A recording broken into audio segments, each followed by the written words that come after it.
Oke, assalamualaikum warahmatullahi wabarakatuh. Halo semuanya, selamat sore dan selamat datang di Zoom meeting belajar bareng yang dipersembahkan oleh Pinter Bareng. Sebelumnya kenalin, namaku di sini Nadia. Di sini aku akan nemenin teman-teman semua sebagai moderator yang akan belajar tentang biologi pada sore hari ini. Oke, sebelum dimulai sesi belajar, mari kita berdoa sesuai keinginan masing-masing. Berdoa dimulai.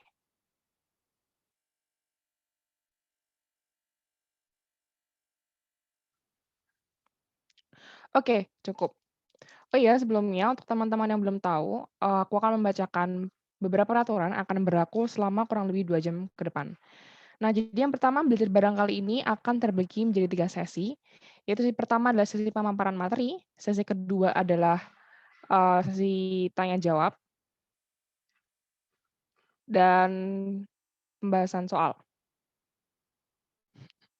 Oke, yang kedua, bagi teman-teman yang ingin, bertanya, diperbolehkan untuk menuliskan pertanyaannya melalui kolom chat Zoom, dan teman-teman diperbolehkan untuk on cam dan dimohon untuk tetap menonaktifkan mikrofon selama berjalannya pemaparan materi, kecuali saat ingin bertanya. Dan yang terakhir adalah teman-teman diharapkan untuk tetap stay hydrated. Oke, seperti biasa tutor kita pada hari ini adalah Kak Luna dari Biologi UI tahun 2020. Halo Kak Luna. Halo halo, Halo. sore Oke Kak. teman-teman. Oke. Oke Kak, untuk Kak Luna dipersilahkan.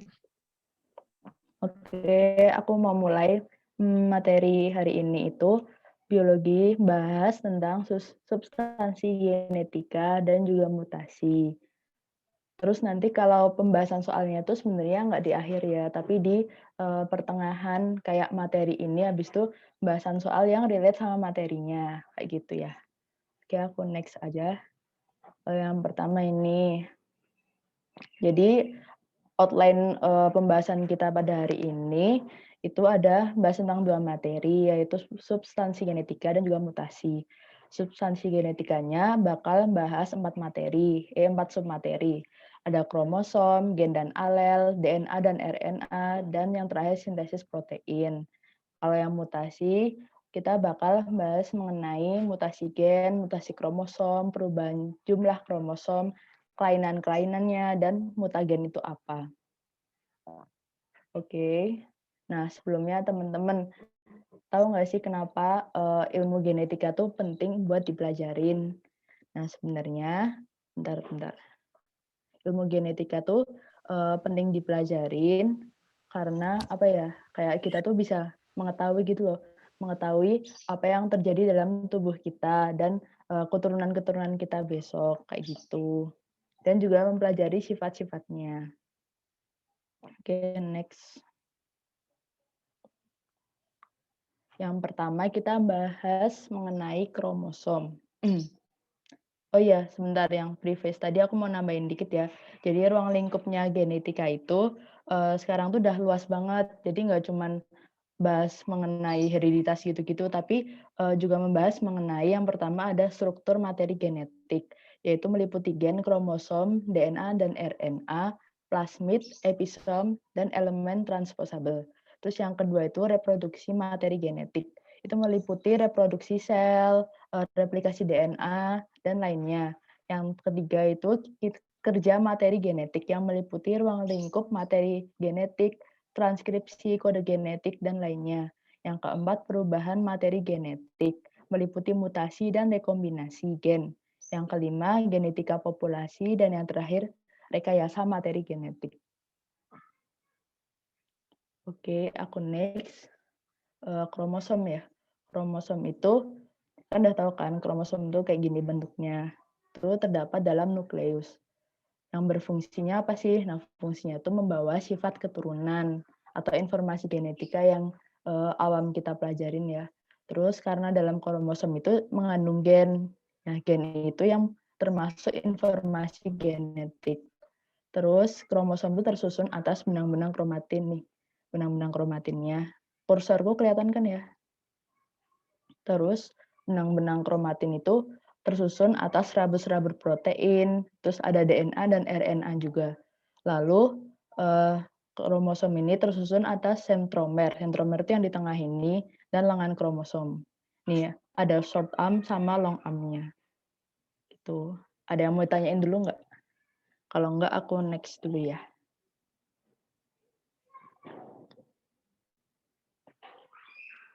Oke, lanjut. Nah, ini struktur dari kromosom. Ada telomer, terus ada sentromer yang di tengah, terus ada kalau yang kromosom yang kayak gini itu ada yang namanya sister chromatid atau apa ya nama istilahnya kromosom sister gitu ya. Terus chromatid sister, sorry. Terus yang ini juga ada telomer lagi di bawahnya. Lalu di sentromer ini ada namanya kinetokor. Kinetokor tuh buat apa sih? Buat melekatnya benang spindle pada saat pembelahan sel pada tahapan anafase kayak kalau nggak salah ya. Nanti kayak bakal kromosom ini bakal kayak motong gitu loh ke kutub-kutub yang berlawanan itu menggunakan kinetokor. Lalu sebenarnya ada kayak pita-pita gitu ya. Kalau di kromosom tuh ada heterokromatin dan eukromatin. Kalau heterokromatin itu yang warnanya lebih gelap daripada eukromatin. Gitu. Nah, ini ada jenis-jenis kromosom. Yang pertama telosentrik, yang ininya sentromernya tuh lekatnya di ujung.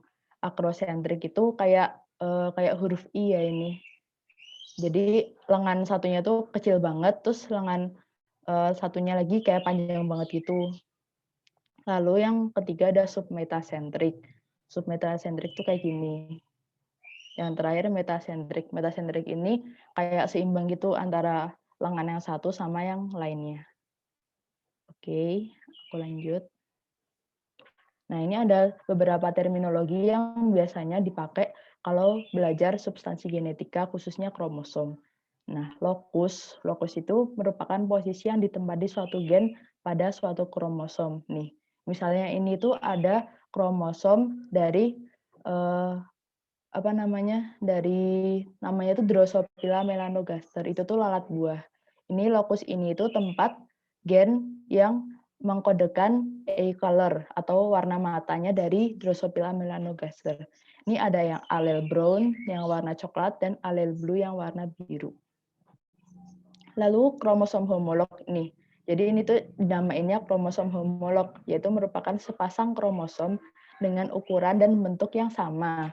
Juga mengandung gen yang sama tapi tidak identik gitu. Ini kan sama-sama gennya yang buat mata kan, warna mata dari Drosophila melanogaster. Makanya dia disebutnya kromosom homolog gitu. Terus yang terakhir, sepasang kromosom homolog dapat memiliki dua variasi gen yang berbeda yang berada pada posisi atau lokus yang sama. Nah, variasinya ini dinamakan alel. Nih, tadi ada yang alel warna coklat dan alel warna biru. Gitu. Ada yang mau tanyain dulu nggak? Oke, aku lanjut dulu ya. Kalau nanya bisa di chat kok, kalau malu. Oke, lanjut. Nah, ini namanya tuh karyotipe pada manusia. Karyotipe tuh fungsinya buat memetakan gen-gen gitu loh. Memetakan kromosom-kromosom gitu. Nah, ini tuh yang dari 1 sampai nomor 22 ini termasuk autosom atau kromosom tubuh. Seperti yang udah kita tahu ya. Terus kalau yang 2 ini termasuk kromosom seks atau gonosom. Oh, ada yang nanya nih. Kak, tadi yang akrosentrik, telosentrik, metasentrik itu apa? Nah, aku balik dulu ya slide-nya. Yang ini ya, telosentrik, akrosentrik, submetasentrik, dan metasentrik. Ini tuh termasuk jenis-jenis kromosom berdasarkan letak sentromernya. Ini sentromernya ada di ujung, terus sentromernya ada di dekat ujung, sentromernya ada di kayak tengah-tengah gini, tapi belum tengah-tengah. Yang terakhir nih, yang ada di tengah-tengah, kayak gitu. Paham nggak? Atau masih belum menjawab? Paham, Kak. Oke, aku lanjut ya. Nih, jadi udah aku jelasin kan, ada autosom tuh berjumlah 22 pasang dan gonosom, gonosomnya berjumlah sepasang. Jadi kalau di karyotipe ini, karyotipe manusia ini bakal dibagi grup-grupnya. Grup-grupnya tuh berdasarkan karakteristik dari setiap kromosomnya. Seperti yang aku udah dijelasin tadi, kayak bakal ada ininya tuh di mana, sentromernya itu di bagian mana, atau ukurannya itu seberapa gitu. Yang grup A itu nomor 1, 2, dan 3. Dilihat ya, nomor 1, 2, dan 3 ini ukurannya sama-sama besar dan kromosomnya metasentrik. Metasentrik tadi yang letak sentromernya ada di tengah. Lalu yang kelompok B, ada yang grup B itu nomor 4 dan 5. Dia ukurannya besar, namun kromosomnya sama-sama submetasentrik, yaitu kayak lebih ke tepian gitu. Jadi nggak tengah banget. Terus yang C ada 6, 7, ini 6, 7, 8, 9, 10, 11, 12, dan kromosom X ini, yang female ini. Itu ukurannya sedang, nggak besar-besar kayak kromosom 1 sampai 5, kromosomnya submetasentrik atau metasentrik. Jadi beda-beda ya ini. Lalu yang D itu nomor 13 sampai 15, ukurannya sedang, kromosomnya akrosentrik. Akrosentrik tadi di tepi banget kan nih itunya. Apa namanya? Sentromernya. 13 sampai 15. Lalu yang grup E itu ada 16 sampai 18. Ini kromosomnya lebih pendek dari grup D, grup ini submetasentrik atau metasentrik. Lalu yang F ini 19 sampai 20, 19 dan 20, ini kromosomnya pendek-pendek dan sentromernya terletaknya di tengah atau metasentrik. Lalu yang terakhir nomor 21 dan 22 dan kromosom Y ini ya, Y itu sangat pendek. Jadi kromosomnya pendek-pendek ini, terus sentromernya terletaknya di tepi atau akrosentrik. Oke, aku next ya. Nih, ini ada contoh soal dari aku ambilnya dari sumber soalnya dari bimbingan alumni UI bagian biologi yang substansi genetika. Ini ada nomor 1, bagian kromosom yang menghalang-halangi bergabungnya kromosom yang satu dengan yang lain. Itu apa sih? Ada yang tahu nggak? Aku sambil buka catatan ya. Ada yang pernah nemuin soal ini mungkin terus mau menjawab, bisa langsung di chat aja.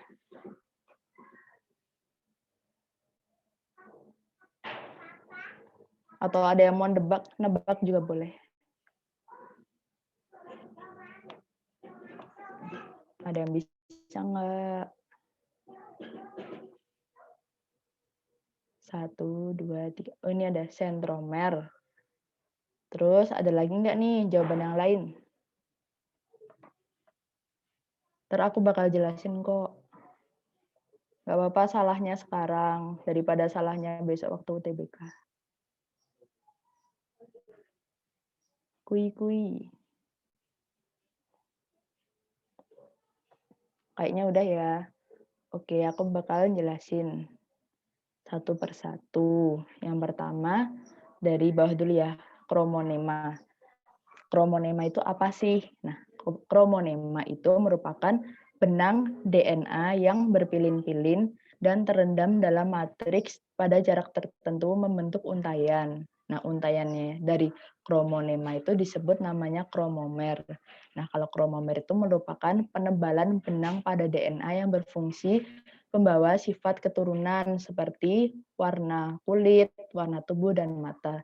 Jadi kromomer ini buat apa tadi? Buat membawa sifat buat keturunannya ya, bukan buat menghalang-halangi bergabungnya kromosom. Jadi kalau kromonema itu tempat dari berfungsi sebagai lokasi dari kromomer. Terus kalau sentromer itu mempunyai fungsinya sebagai melekatnya chromatid sister dan sebagai tempat pelekatan benang spindel pada saat pembelahan sel. Sentromer tadi yang ini ya, aku back dulu. Nah ini, sentromer ini bisa buat melekatnya chromatid sister, ini chromatid sister, atau buat tadi benang spindel. Nah sebenarnya yang buat melekatnya benang spindel itu kinetokor. Nah, kinetokor ini berada pada sentromer. Kayak gitu.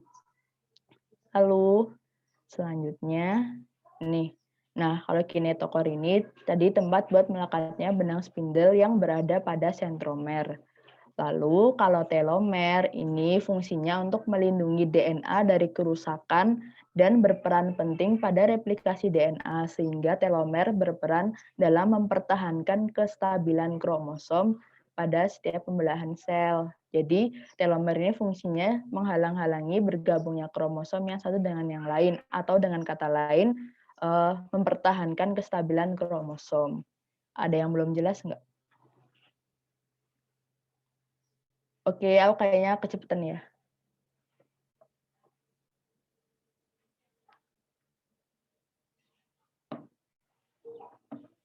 Ada yang perlu diulang nggak? Jadi kan tadi bentuknya gini ya. Gini,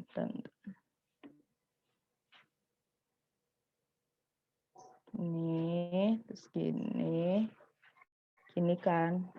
Nah, ini yang telomer tuh bagian sini ya, atas-atasnya.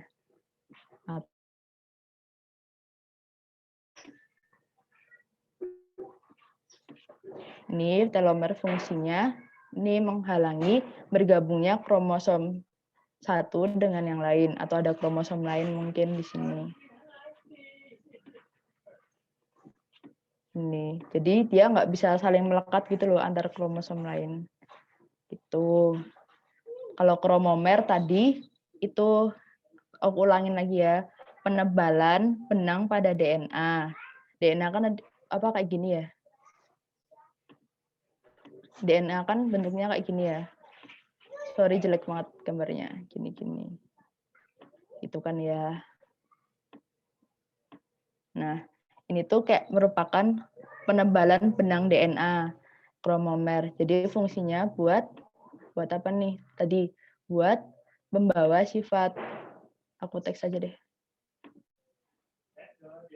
Membawa sifat keturunan. Ini ya. Ini yang terus sentromer tadi melekatnya apa sih namanya tadi? Melekatnya chromatid sister.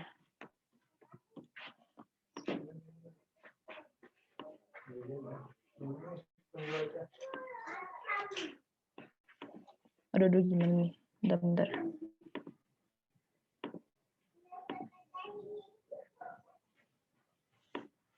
Oh, nggak bisa ngecilin ya? Pokoknya gini deh. Sentromer, melekatnya chromatid sister. Kinetokor, melekatnya benang spindle. Terus kalau kromonema, tempat kromomer. Gitu ya. Aku lanjut ke soal selanjutnya. Jadi ini tadi jawabannya tuh yang ini. Yang telomer. Aduh, bentar. Yang telomer. Oke, lanjut. Nah, ini nomor 5. Pasangan gen-gen yang bersesuaian pada kromosom homolog. Tadi udah ada loh di depan. Apa nih?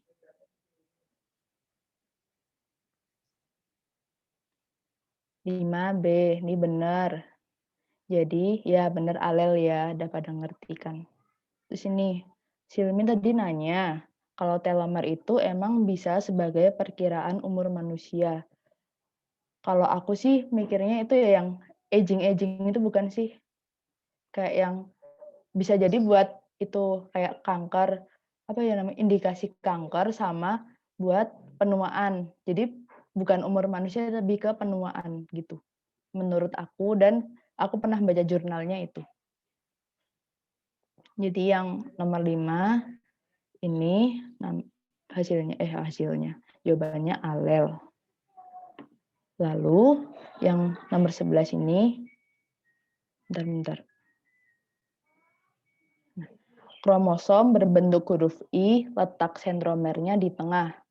Sebab kromosom akrosentrik mempunyai sebuah lengan aja. Ini benar nggak nih nomor 11? Ada yang bisa jawab nggak?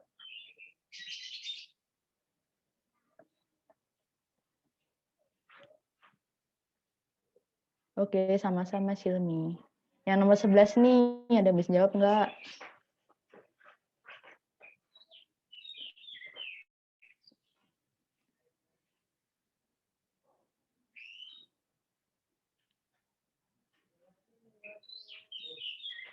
Oke, aku jelasin ya. Jadi kromosom berbentuk huruf I tadi apa yo? Berbentuk huruf I kan ini ya akrosentrik. Ini sentromernya berada di mana nih? Di hampir ke ujung kan. Nah, makanya dia tuh bukan termasuk tadi apa namanya nih soalnya? Bukan sentromernya bukan di tengah, berarti yang pernyataannya salah. Harusnya di pinggir atau hampir ke ujung. Sebabnya kromosom akrosentrik mempunyai sebuah lengan aja. Lihat lagi akrosentrik. Nah, ini kan lengannya 2 tuh. Jadi bukan 1 ya. Nih, kan masih ada lengan yang ini kan. Ini lengan pertama, yang ini lengan kedua. Nah, kalau yang tadi itu mungkin maksudnya telosentrik ya, lengannya cuma 1, bagian sini doang. Gitu. Jadi keduanya salah. Kalau keduanya salah berarti yang E ya. Oke. Jawabannya E. Salah. E. Oke, lanjut. Nah, bentar notasinya. Oke, yang selanjutnya ada gen dan alel. Gen itu merupakan penentu sifat yang berada di dalam kromosom. Udah tahu kan ya? Lalu gen tersusun dari DNA dan protein histon. Lalu letak gen di dalam kromosom tuh nggak kesebar luas gitu loh. Nggak apa ya, kayak tersebar sendiri-sendiri. Tapi berderet menempati lokus dalam kromonima. Kayak yang aku tadi bilang nih. Mana ya tadi? Ya, kayak gini ya. Jadi gen tuh letaknya tuh di dalam lokus-lokus ini loh. Lokus-lokus gen ini. Jadi nggak langsung kesebar di dalam kromosom gitu. Terus ada gen tuh dibagi menjadi 2 berdasarkan keaktifan dan sifatnya, yaitu ekspresif dan tidak ekspresif, serta dominan, setengah dominan, dan resesif. Pasti kalian juga udah tahu. Ekspresif dan tidak ekspresif itu maksudnya bisa jadi gen misalnya kita punya misalnya seorang A itu punya orang tua rambutnya keriting dua-duanya. Nah, tapi anaknya itu rambutnya jadinya lurus. Nah, itu bisa jadi keturunan dari neneknya atau siapanya gitu ya. Jadi kayak jadi gen-gen yang dibawa oleh orang tuanya ke dia yang gen keriting itu enggak ekspresif, tidak ekspresif itu. Kalau dominan, setengah dominan, dan resesif itu dipelajarinya di hereditas. Oke, lanjut nih. Alel merupakan pasangan gen yang terletak pada lokus bersesuaian pada kromosom homolog. Alel tuh ada 2, ada alel tunggal dan alel ganda. Misalnya kalau alel tunggal itu gen A itu alelnya tuh hanya A besar atau A kecil aja. Yang kalau misalnya apa sih namanya yang ini yang setengah dominan tadi kan berarti yang itu kan heterozigot gitu ya. Berarti kan A tuh bisa A besar A kecil atau A besar dan A kecil gitu doang kan. Nah, tapi ada yang alel ganda. Contohnya tuh pada golongan darah yang IA, IB dan IO dan pada warna bulu kelinci itu kan bisa C, terus CCH sama CH gini ya. Dan C kecil gitu. Ada yang mau ditanyain dulu nggak?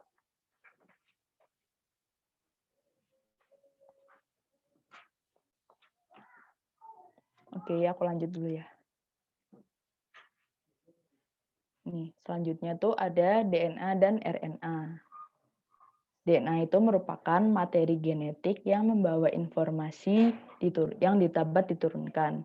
Di dalam sel manusia, DNA itu dapat ditemuin di mana aja sih? Yaitu di inti sel dan di mitokondria.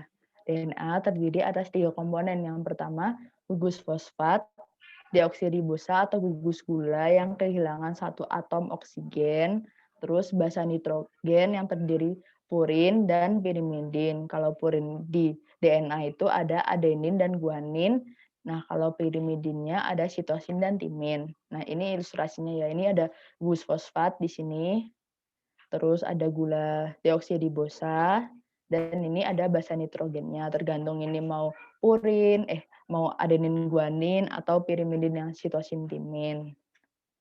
Lanjut, ada RNA atau ribonucleic acid. Itu merupakan materi genetik yang terdapat di dalam inti, ada di sitoplasma juga, dan ada di matriks plastida. Lalu RNA itu merupakan rantai tunggal yang tersusun dari gula ribosa, fosfat, basa nitrogen yang terdiri dari purin, adenin, guanin, dan pirimidin, sitosin, dan urasil. Nah, kalau di DNA, salah, sorry. Di DNA ini kan gulanya tuh deoksiribosa. Nah, kalau yang di RNA gulanya itu apa? Tadi nih, gula ribosa. Jadi beda ya. Terus RNA itu merupakan rantai nukleotida yang molekulnya lebih kecil daripada DNA dan berperan dalam sintesis protein. Gitu. Terus RNA itu dibedakan menjadi ada 3 nih, ada RNA duta atau RNAd atau messenger RNA atau biasanya disebutnya mRNA. Terus ada RNA transfer atau tRNA dan RNA ribosom atau rRNA. Terus nih, bedanya apa sih antara DNA dan RNA? Yang pertama dari letaknya ya. Letaknya tuh kalau DNA ada di kromosom, mitokondria, dan kloroplas. Nah, kalau RNA itu ada di ribosom dan dalam nukleus. Itu. Terus bentuknya, kalau DNA ini DNA ya, itu rantainya panjang, ganda. Nih, ganda nih. Gini ya, ada 2 sisi gitu. Terus terpilin atau double helix. Nah, kalau RNA ini tuh rantainya pendek dan tunggal. Jadi nggak ada sisi kanannya gini ya, gitu. Lalu selanjutnya fungsinya. Fungsi dari DNA ini apa? Nih, berkaitan erat dengan penurunan sifat serta sintesis protein. Kalau RNA ini cuman di sintesis protein, jadi dia nggak menurunkan sifat gitu. Lalu basa nitrogen dalam DNA itu ada purinnya adenin nih. Ini adenin dan guanin. Terus ada timin, nih timin dan sitosin. Kalau RNA itu timinnya tuh nggak ada, tapi adanya urasil. Nah, yang lainnya tetap sama kayak di DNA. Lalu ada kadarnya. Kadar dari DNA itu tetap, jadi nggak dipengaruhi aktivitas sintesis protein.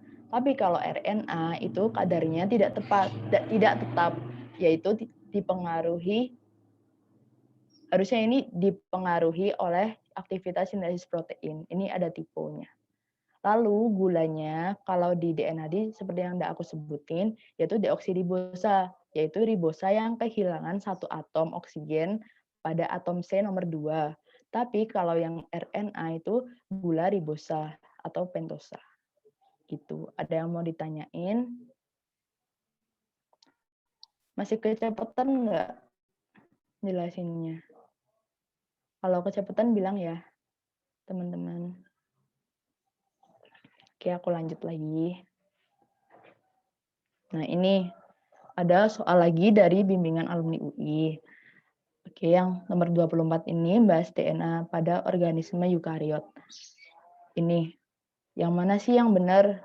Yang pertama tuh struktur rantai double helix. Benar nggak nih? DNA struktur rantainya double helix. Benar ya? Benar. Terus dia punya gugus gula yang kekurangan satu atom oksigen. Bener nggak? Oh ini bener semua nih. Bener ya. Lalu DNA membawa informasi hereditas. Ini bener ya tadi. Terus rantainya panjang. Bener. Nah kalau RNA, nih bener nggak? Rantai tunggal dan pendek. Bener. Ada 3 jenis RNAd atau mRNA. RNAT dan RNAR. Bener. RNA ribosom. Bener.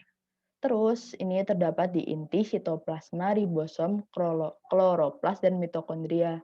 Nah, tapi kalau yang di sini tadi, ini tuh cuman nyebutin di ribosom dan nukleus. Nah, tapi kalau aku pernah baca sama dijelasin dosenku, itu tuh RNA juga ada sebenarnya ada di kloroplas dan mitokondria juga. Jadi ini tetap benar. Lalu ini memiliki pirimidin berupa sitosin dan timin. Nah, timin ya salah. Harusnya apa teman-teman? Urasil ya. Urasil. Oke.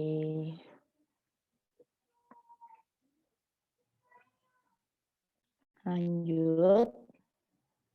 Di sini bahas tentang sintesis protein.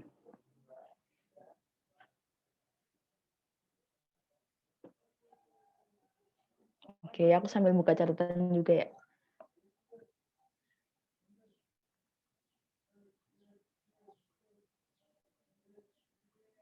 Nih.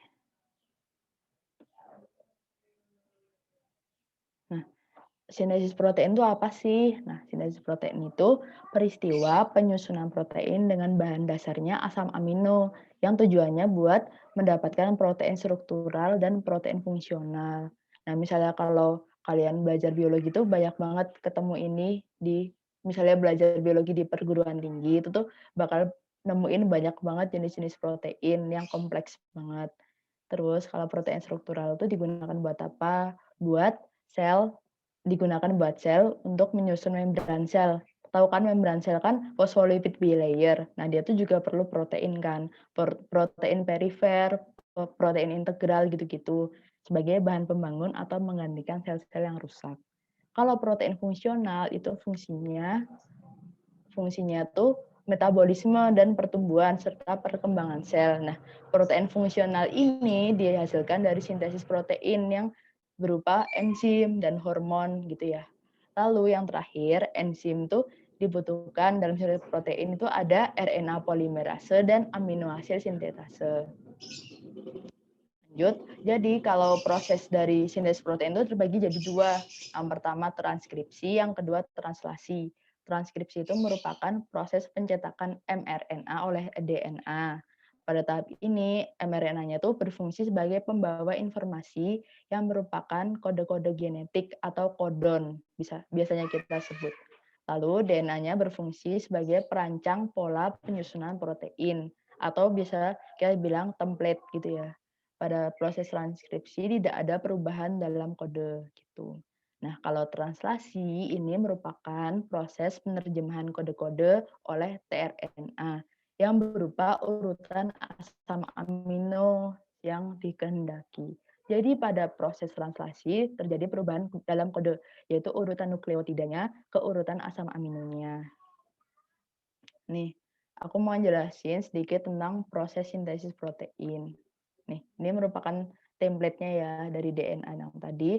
Nanti bakal ditranskripsi menjadi mRNA, lalu bakal ditranslasi menjadi protein. Nah, dari transkripsi ini bakal apa ya kayak diubah gitu kan. Yang A jadi U. Tadi kan sebelumnya tuh A jadi T, terus C jadi G gitu-gitu kan. Nah, ini bakal jadi U gitu-gitu gitu. Nah, cara lengkapnya gini. Bentar, ada yang ngechat. Kak mau SS slide sebelumnya. Yang mana nih? Aduh. Yang ini ya? Lagi Bener Kak ke belakang. Oke. Ini. Nah, ya itu. Oke. Silahkan. Udah Kak. Oke. Oke, aku jelasin ya. Jadi waktu kan ada sintesis protein itu terjadi di dalam 3 tempat.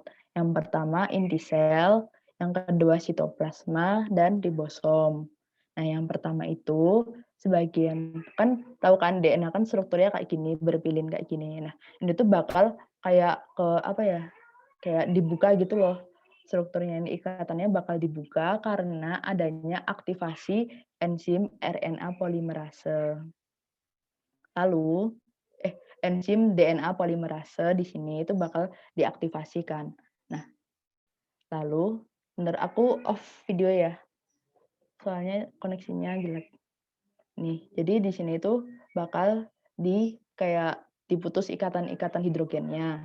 Lalu rantai template DNA-nya bakal mencetak kode-kode genetik untuk mRNA atau kodonnya dan akan terbentuk rantai mRNA ini. Jadi sintesis mRNA ini terjadi di dalam nukleus itu.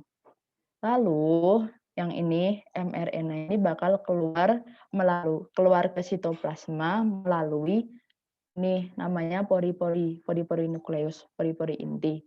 Nah, ini mRNA akan bergerak ke dalam sitoplasma melalui pori-pori nukleus.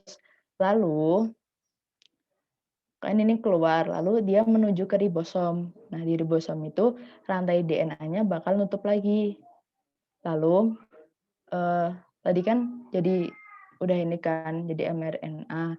Lalu tRNA yang berada di sitoplasma ini bakal mengikat asam amino yang sesuai. Nih polipeptidanya nih ikatan asam amino gitu ya. Lalu bentar. Nah, ribosom habis menerima asam amino dari tRNA, hasil penerjemahan dan digabungkan dengan ikatan peptida untuk menjadi suatu protein tertentu. Penyusunan asam amino dengan ikatan peptida atau polipeptida ini banyak dilaksanakan oleh rRNA atau RNA ribosom. Lalu ada kode genetik nih. Kode genetiknya itu ada macam-macam kan. Itu merupakan kode dengan menggunakan huruf sebagai lambang basa nitrogen ATGS itu untuk menamai bermacam-macam asam amino dalam tubuh. Kode genetik tersusun atas 3 macam basa nitrogen sehingga disebut kode triplet. Jadi ini loh. Kode-kode ini kan tersusun atas 3 basa nitrogen gini kan. UGG itu bakal jadi triptofan, terus ini jadi apa, terus ini jadi apa gitu-gitu. Ada yang mau ditanyain nggak? Oh iya, nanti PPT-nya di-share ya, insya Allah. Gitu. Oke, aku lanjut dulu. Nih, selanjutnya ada latihan soal lagi dari bimbingan alumni UI. Nomor 9. Nih, langkah sintesis protein yang benar. Ada yang bisa jawab nggak di chat? Kalau ada yang bisa jawab, di chat aja bisa. Diketik. Yang mana nih? Yang A, B, C, atau D, atau E?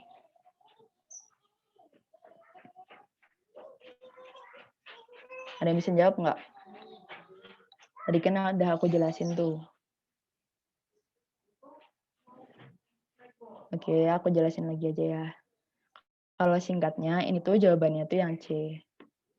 Yaitu yang pertama, DNA mencetak RNA duta atau mRNA ya. mRNA.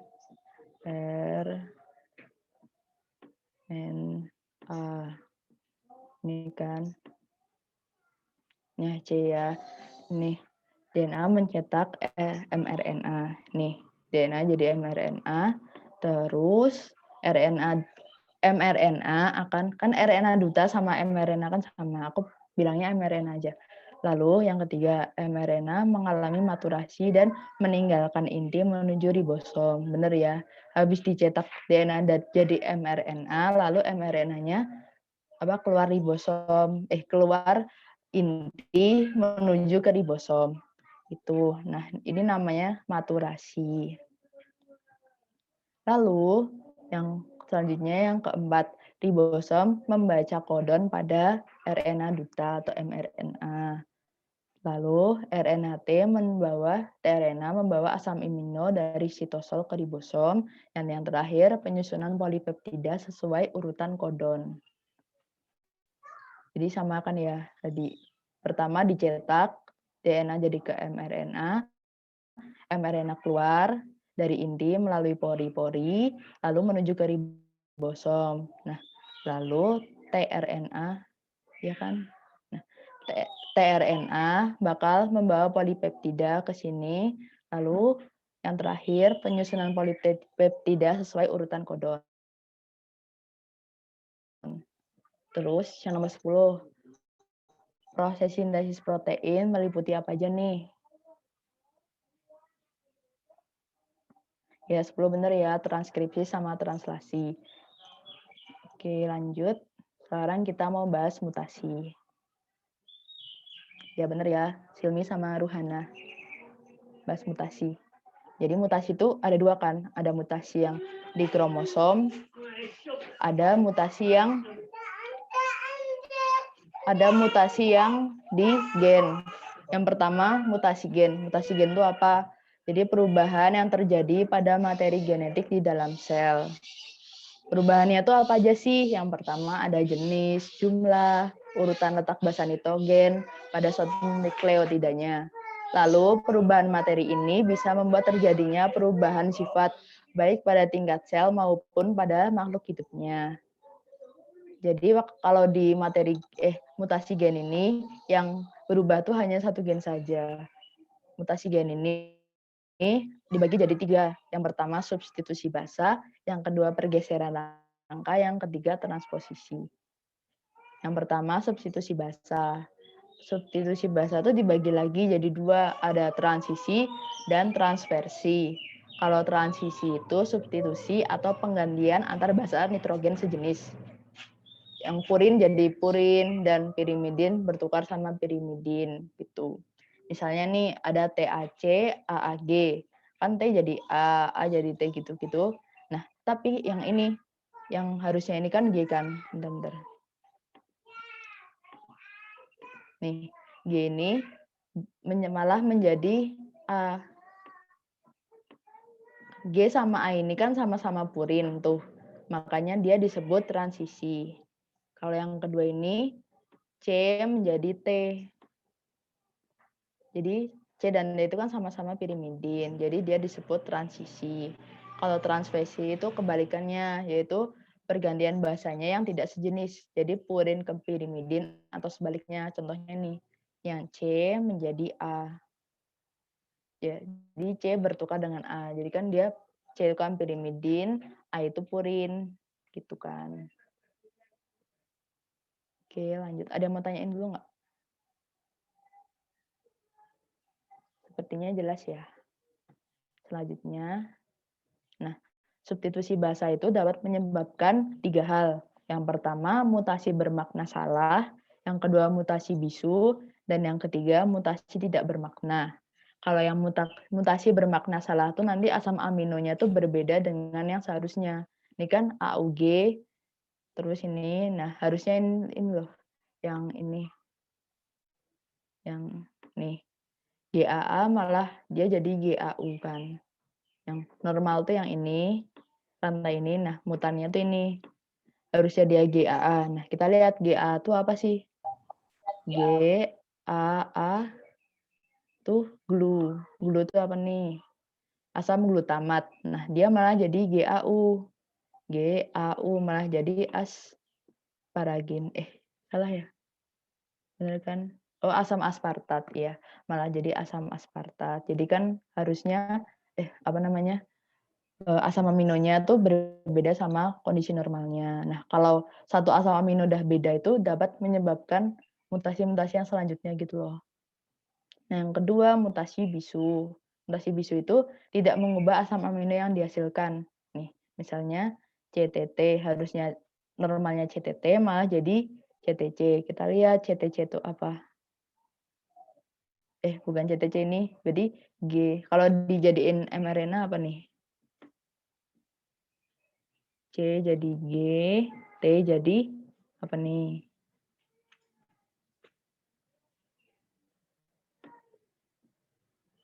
T jadi apa yo?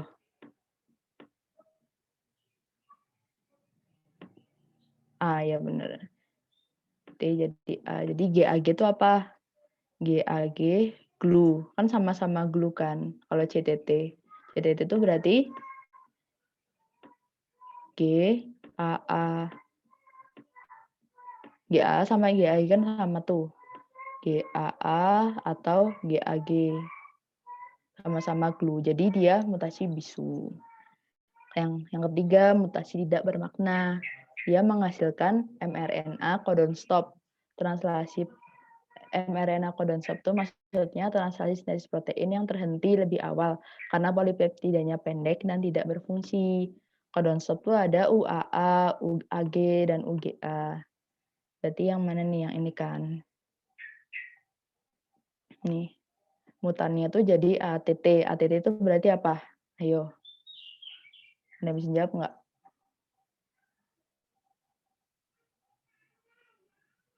Ya, UA ya. Jadinya UAA gitu. Jadi dia jadi codon stop. Jadi namanya mutasi tidak bermakna. Selanjutnya, aku hapus dulu.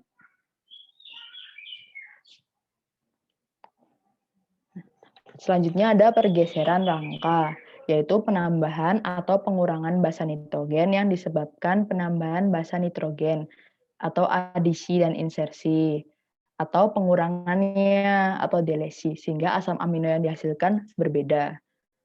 Yang pertama ini, yang CTT ini malah ketambahan C, ya harusnya dia tuh yang ini jadi satu apa namanya, satu triplet gini ya. Ini malah ketambahan C. Bedanya insersi sama adisi itu kalau insersi di tengah-tengah rantai, tapi kalau adisi di awal rantai. Dia ketambahan T di sini. Jadi pasti apa namanya, asam aminonya tuh kalau diterjemahin jadi beda tuh loh, harusnya CTT malah CCT gitu. Lalu yang delesi itu pengurangannya. Ini harusnya kan CTT. Jadi TT doang, C-nya hilang gitu. Jelas ya?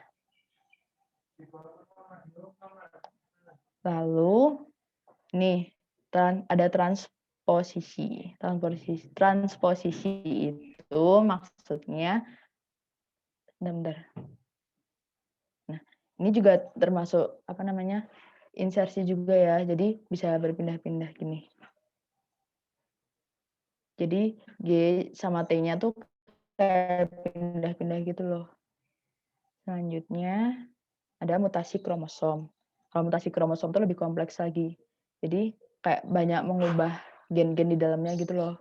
Terus pengaruhnya juga lebih besar pada tubuh dan menimbulkan kelainan yang lebih serius jika dibandingkan mutasi tingkat gen. Nah, ini tuh dapat terjadi 5 hal ya, yaitu delesi. Delesi itu sebagian segmen kromosomnya tuh hilang. Jadi akibatnya dia memendek.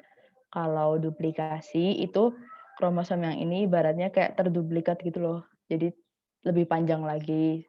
Lalu translokasi ini ya harus apa namanya kayak bertukar tempat gitu loh. Terus ada inversi. Inversi itu ini kayak muter gitu loh kromosomnya. Segmen kromosomnya itu kayak terinvers gitu. Dan yang terakhir katenasi. Katenasi itu ibaratnya nih posisi normalnya kan A, B, C. Ini kan kayak itu kan sejajar gitu kan. Nah, terus ada translokasinya. Akhirnya di akhir dia gen yang alelik tuh saling mendekat di ujung-ujungnya nih. Jadi membentuk kayak siklo gitu. Next. Ada perubahan jumlah kromosom. Nah, ini kan kalau rumus kromosomnya kalau di manusia tuh pertama sel kan ada sel tubuh sama sel kelamin. Nah, kalau di autosom itu diploid. Tapi kalau di sel kelamin haploid. Ya apa kebalik ya? Kayaknya gitu deh. Ya diploid sama haploid. Nah, kalau sel tubuh ini rumusnya kayak gini, bisa 44A atau 22AA. Maksudnya ini tuh A tuh autosom. Dan yang XX atau XY-nya ini tuh dia tuh gonosomnya. Nah, kalau di sel kelamin dia tuh haploid ya, jadi cuma satu. Cuman setengahnya ibaratnya nih. Kalau misalnya di gorila ini kan 48 kromosom. Jadi ini sel somatis tubuhnya 48, kalau sel kelamin atau gonosomnya itu setengahnya. Jadi yang ditulis cuma setengahnya. Dia punya 46 autosom dan 2 gonosom. Jadi kalau setengahnya berarti kan 23 autosom dan 1 gonosom.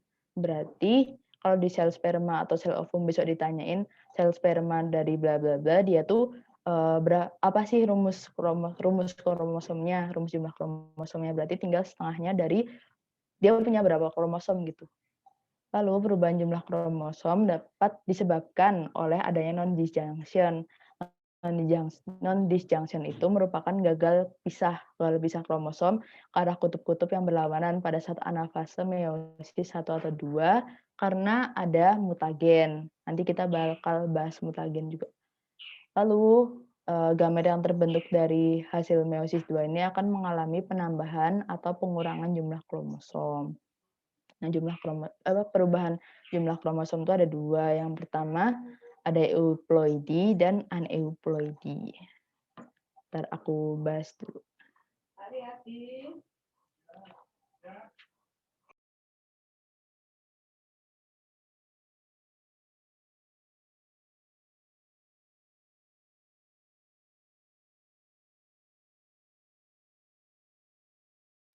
Halo, ke-mute, sorry.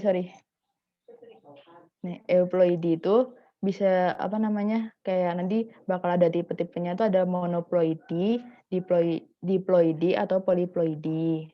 Kalau monoploidi itu maksudnya kayak N-nya, terus diploidi 2N, poliploidi itu bisa 3N atau 3 kali kromosom seharusnya, 4 kali atau 5 kalinya. Kalau aneuploidi itu merupakan variasi yang melibatkan perubahan pada jumlah salah satu atau beberapa kromosom aja.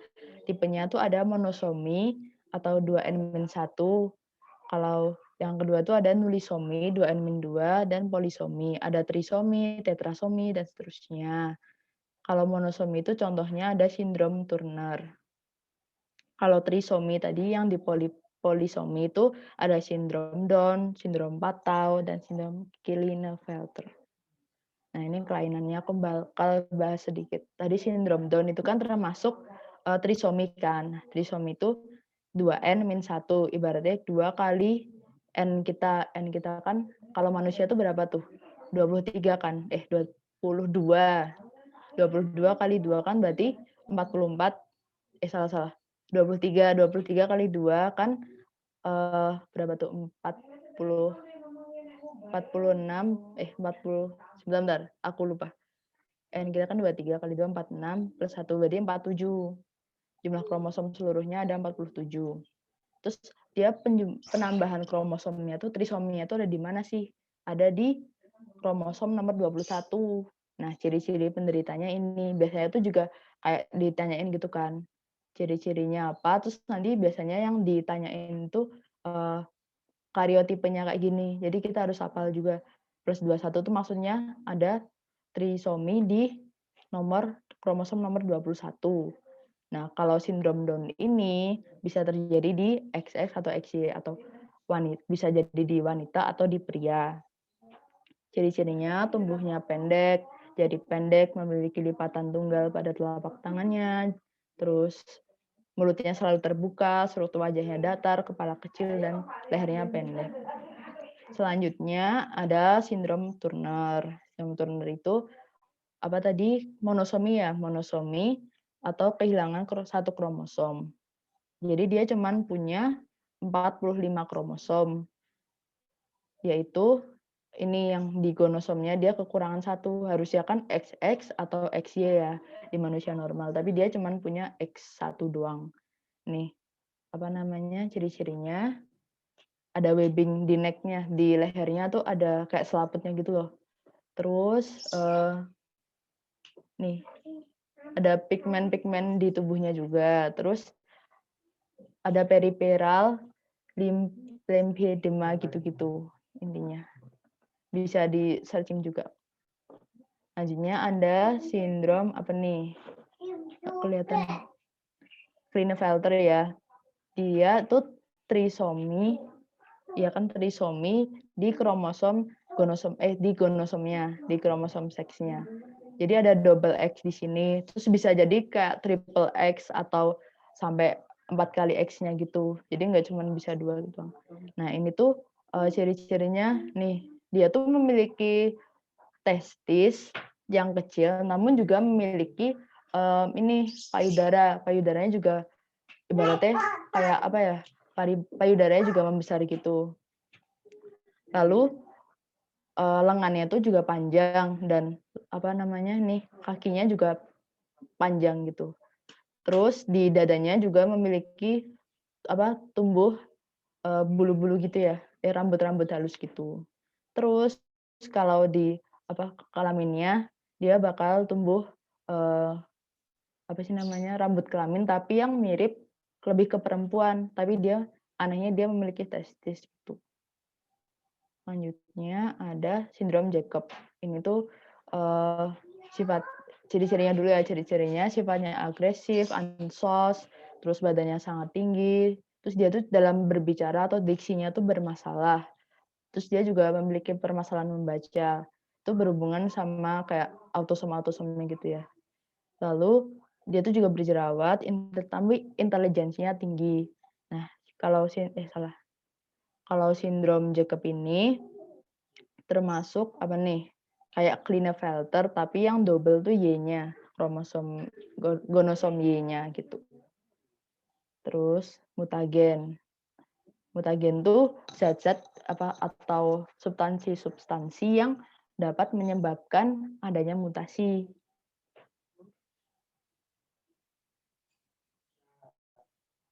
Nah, ini. Jadi mutagen itu dibagi jadi 3, ada mutagen kimia, mutagen fisika, dan mutagen biologi. Kalau mutagen biologi itu biasanya berupa bakteri, virus gitu. Kalau mutagen kimia tuh seingatku tuh ada kayak asap rokok, kandungan-kandungan di dalam asap rokok itu juga termasuk mutagen. Terus pestisida gitu-gitu. Kalau secara fisika mutagen itu ada sinar gamma. Ini gambar sinar gamma. Yang kayak benda-benda radioaktif juga itu termasuk mutagen. Oke, sebenarnya materinya udah selesai. Ada yang mau tanyain dulu nggak?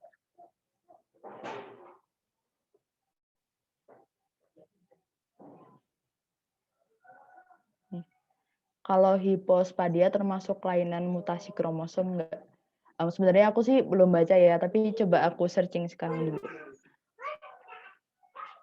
Tapi kalau hipospadia tuh setauku termasuk mutasi sih. Bentar. Hipospadia. Aku belum nemu jurnalnya soalnya. Bentar.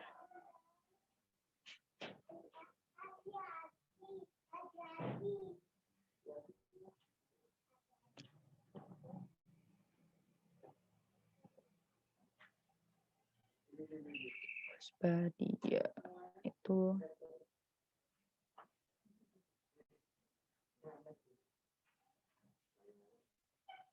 kalau menurutku sih kayak lebih ke organ sih, bukan soal kromosom gitu kayaknya.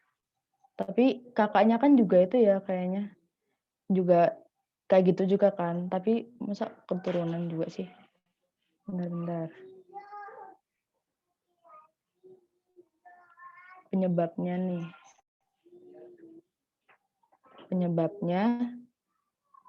belum diketahui.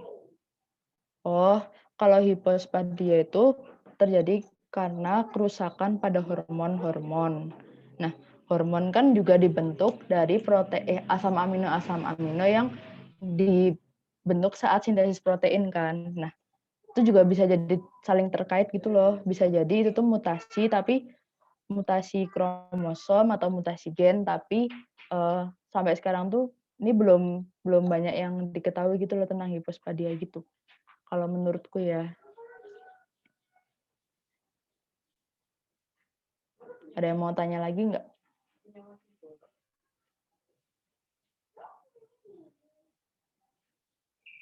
Oke, sama-sama Silmi.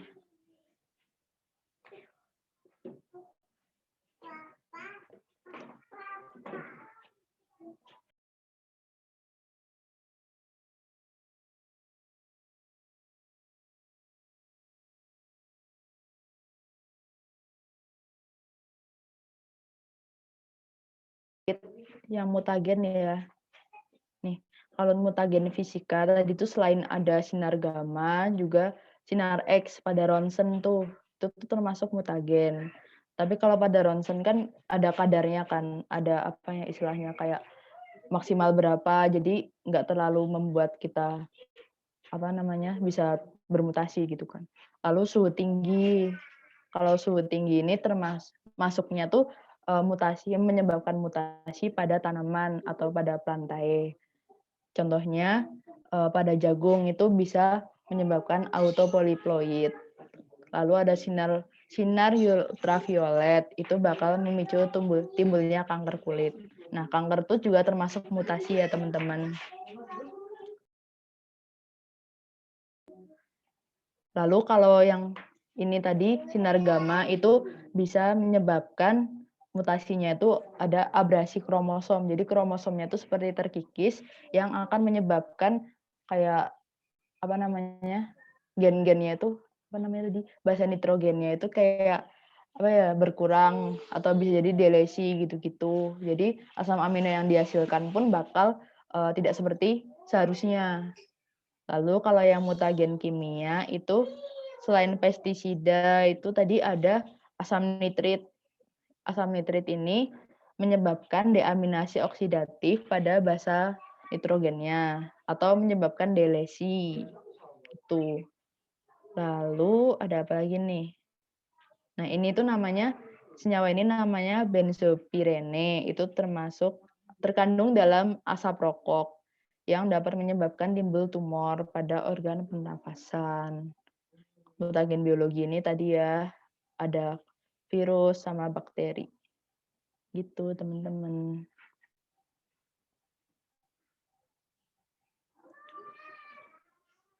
Kalau waktu itu aku sempat menemukan soal ikatan yang paling kuat di basa nitrogen itu kira-kira urutannya gimana ya? Kalau aku pernah belajarnya tuh yang itu kan ikatan hidrogen di apa ya? C sama apa? Bentar-bentar aku lihat di catatanku. Ikatan hidrogen mana ya? Hidrogen di DNA.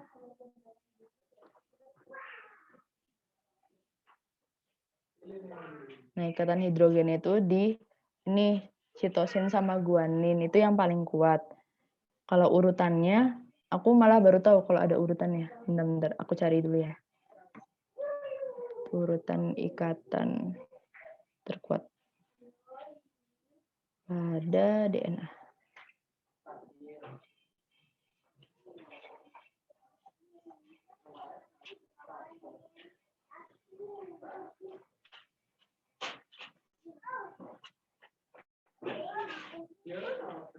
Di sini nggak nemu sih aku, di catatanku nggak ada. Pokoknya yang paling kuat itu ikatan tadi yang hidrogen antara apa tuh tadi? Bentar, aku lupa lagi. Antara sitosin sama guanin itu yang paling kuat. Gitu. Lalu Silmin nanya kalau karsinogenik memicu kanker. Karsinogenik. Bentar, karsinogenik.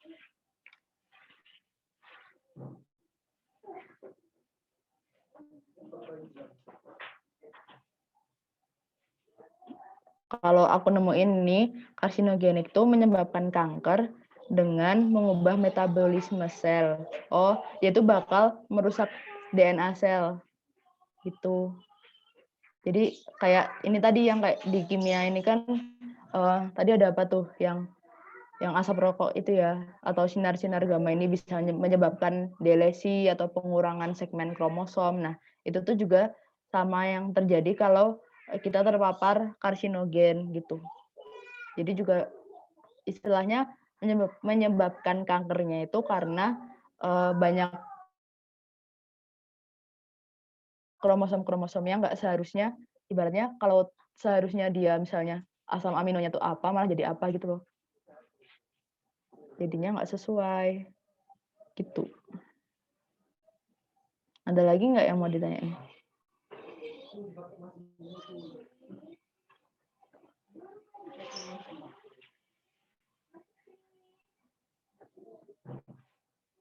Oke, sepertinya cukup ya teman-teman.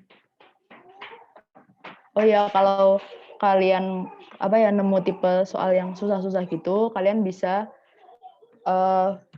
line aku, ini aku kasih ID line-ku.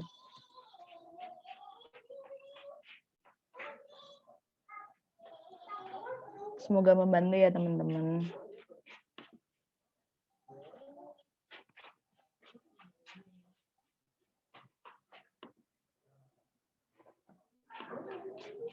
Iya, sama-sama. Terus ini sumber-sumbernya aku ambil beberapa materi dari web-web ini dan dari buku kuliah aku. Sama-sama.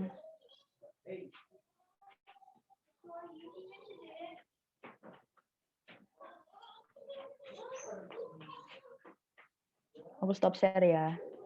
Oke. Segitu aja materi dari aku. Terima kasih buat teman-teman yang udah diskusi, udah jawab pertanyaan. Semoga kalian lulus UTBK-nya ya. Jangan lupa isi feedback juga. Oh ya, ini typo ya, harusnya belajar bareng biologi. Yang ini nih, yang biologi nih. Sip, sip.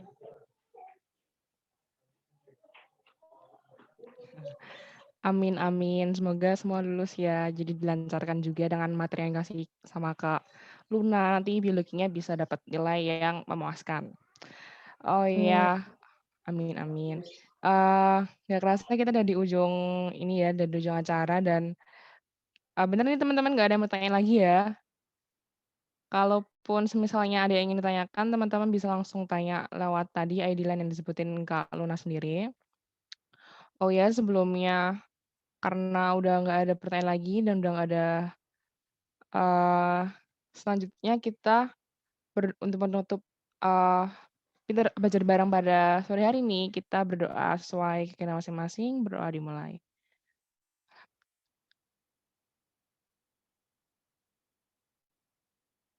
Oke, cukup. Oh ya teman-teman sebelumnya boleh on cam dulu nggak? Kita mau foto dulu nih.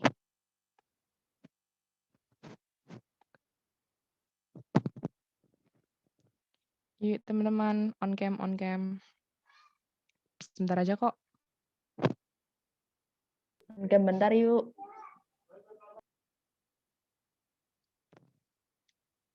Iya, yuk yang lain yuk. Yang on cam lulus UTBK. Amin. Amin, amin, amin. Oke, aku hitung dari 3 ya. 3, 2, 1. Sekali lagi. 3, 2, 1. Oke. Oke, terima kasih teman-teman semua. Semoga ilmu yang didapatkan pada hari ini bermanfaat ya. Aku tutup. Wassalamualaikum warahmatullahi wabarakatuh. Jangan lupa buat diisi Waalaikumsalam. linknya ya. Jangan lupa isi feedbacknya teman-teman. Terima kasih udah datang.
Aku end ya. Makasih Luna, makasih semuanya. Bye-bye. Iya.